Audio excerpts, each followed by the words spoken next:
का फ्री वक्त दे दी बना के रहा था। सुमन दीदी स्कूल जा रही हो? हाँ, तुम भी चलो ना।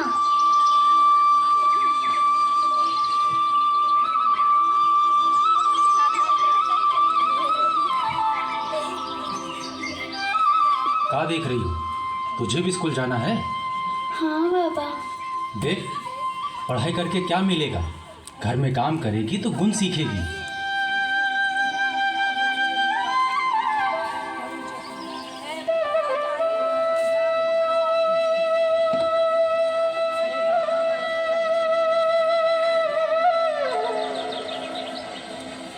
देखो मास्टर साहब, अगर पढ़ाई का ज्ञान देने आए हो तो उल्टे पैर ही चले जाओ। अरे मेरी बात तो सुनो। अरे मुझे नहीं सुनना कोई बात सर। पढ़ाई करने से क्या खेतों में हल चलने लगेगा? पढ़ाई करने से खेतों में हल तो नहीं चलेगा, पर हाँ, पढ़ने लिखने से खेती और जीवन दोनों आसान हो जाएगा। फिर वही बात है, मैं तो पढ़ा लिखा नहीं हूँ, तब भी मुझे कोई दिक्कत नहीं हो रही। पर अब दुनिया बदल रही है, ऐसे में बच्चों का अनपढ़ रहना किसी श्राप से कम नहीं है।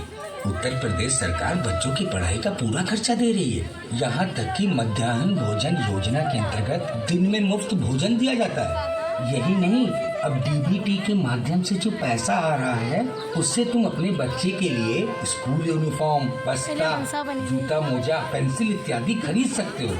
और लड़कियों को पढ़ाई में आगे बढ़ाने के लिए सरकार और भी बहुत सारे प्रयास कर रही है। कर रही होगी, पर हमसे क्या? हमें तो बस इतना पता है कि नेहा घर के काम करेगी तो ससुराल में काम आएगा। मास्टर साहब, अब जाओ, आप अपना काम करो और हमें अपना काम करने दो। रोक दो रामकृष्ण। अब 1 महीने के बाद का सीन शुरू होता है। तुमको फिर से तो जाना है बीच में। वहीं बैठे रहो किनारे, गीला है देख के बैठना। यहाँ आ जाओ, इधर जाओ, उधर से चलिए। उधर से आ गई। फिर इधर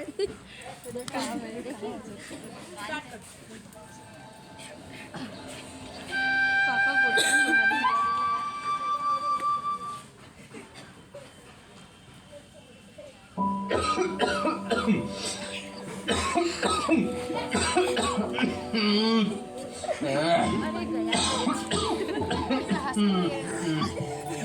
क्या कहा डॉक्टर साहब ने? वही बुखार सर्दी। बोला 2 दिन दवा खाओ, आराम करो, ठीक हो जाओगे। अब तबीयत कैसी है चाचा? अब बुखार कुछ कम है।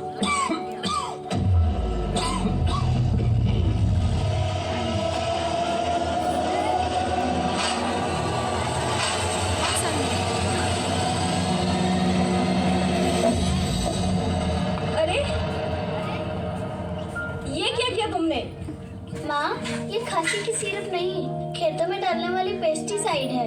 प्रीति इधर आओ।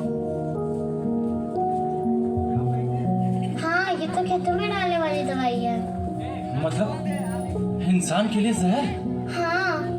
कहो बिटिया जान गई, वरना आज तो सब अनर्थ हो जाता। पर नेहा को कैसे पता? चाचा, जब मैं स्कूल से पढ़ के आती थी, वो मैं रात को छत पर बैठकर नेहा को पढ़ाती थी, इसीलिए इसने दवाई का नाम पढ़ लिया। बहुत बढ़िया बिटिया, मैं तो कब से कह रही हूँ नेहा को भी पढ़ाओ, लेकिन मेरी कोई सुने तब ना। देखो, हमने तो अनपढ़ रहकर अपनी जिंदगी गुजार दी, पर इसके सामने तो इसका पूरा भविष्य है। चाचा, पढ़ना उतना ही जरूरी है जितना खाना खाना या सांस लेना। बापू, मैं भी पढ़ना चाहती हूँ। मैं पढ़ लिख कर डॉक्टर बनना चाहती हूँ और समाज की सेवा करना चाहती हूँ।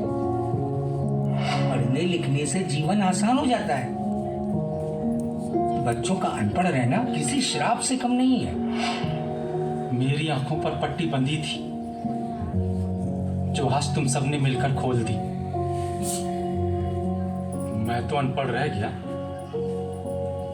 पर तू अनपढ़ नहीं रहेगी। तू पढ़ेगी, जरूर पढ़ेगी।